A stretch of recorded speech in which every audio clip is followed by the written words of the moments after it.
ये उस समय की बात है जब भगवान शिव के पास कोई वाहन नहीं था। उन्हें पैदल ही कठिन यात्रा करनी पड़ती थी।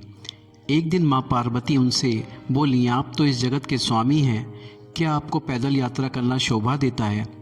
शिवजी ने मुस्कुराकर कहा, देवी हम तो रमते जोगी हैं, हमें वाहन की क्या ज़रूरत, हम ऐसे ही ठीक हैं। क्या साधु भी सवारी करते हैं? तो माँ पार्वती ने आंखों में आंसू भर कर कहा, जब आप अपने शरीर पर भस्म लगाकर और बालों की जटा बनाकर कांटों भरे पथ पर चलते हैं तो मुझे बहुत दुख होता है। शिवजी ने उन्हें बार बार समझाया पर वे नहीं मानी।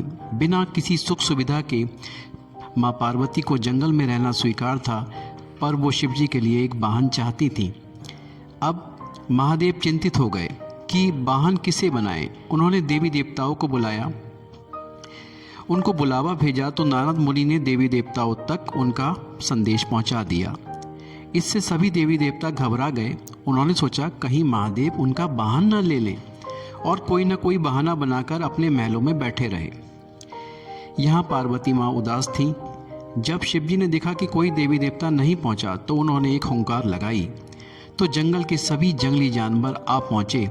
शिवजी ने उनसे कहा कि तुम्हारी माँ पार्वती चाहती है कि मेरे पास कोई वाहन होना चाहिए, बताओ कौन बनेगा मेरा वाहन। ये सुनकर सभी जानवर खुशी से झूम उठे। तभी एक छोटा सा खरगोश आगे बढ़ा। उसने कहा, प्रभु मुझे अपना वाहन बना लीजिए, मैं बहुत मुलायम हूँ। इस बात पर सभी जानवर हंस पड़े।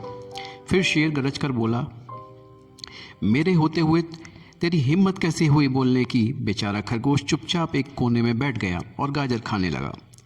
फिर शेर हाथ जोड़कर विनती करते हुए बोला, प्रभु मैं जंगल का राजा शेर हूँ, शक्ति में मेरा कोई सामना नहीं कर सकता, मुझे अपनी सवारी बना लीजिए।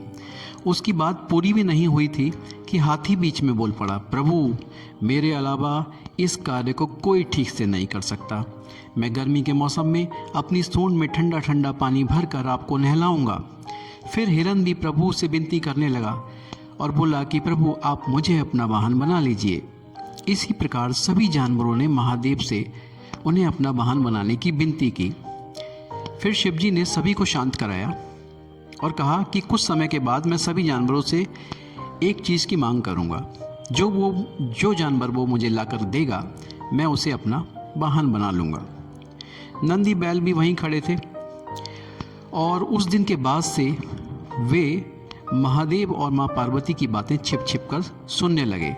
घंटों भूखे प्यासे रहते हुए वो छिपे रहते और बातें सुनते रहते। एक दिन उन्हें पता चल गया कि बरसात के मौसम में महादेव सूखी लकड़ियों की मांग करेंगे, तो उन्होंने पहले से ही सारी तैयारियां करके रख लीं।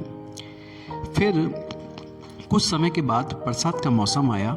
सारा जंगल पानी से भरा हुआ था। ऐसे में महादेव ने सूखी लकड़ियों की मांग की तो सभी जानवर एक दूसरे का मुंह देखने लगे। तभी नंदी महाराज ने बहुत सारी लकड़ियों का एक गट्ठर ला करके महादेव को दे दिया। भगवान शिव मन ही मन बड़े खुश हुए। वे मन ही मन जानते भी थे कि ये बात नंदी ने सुनी है, फिर भी उन्होंने नंदी बैल को अपना वाहन चुन लिया। इस तरह से नंदी भगवान शिव के वाहन बन गए। और दोस्तों अगर आपको ये कहानी पसंद आई हो तो चैनल को लाइक और शेयर ज़रूर कीजिएगा। हर हर महादेव।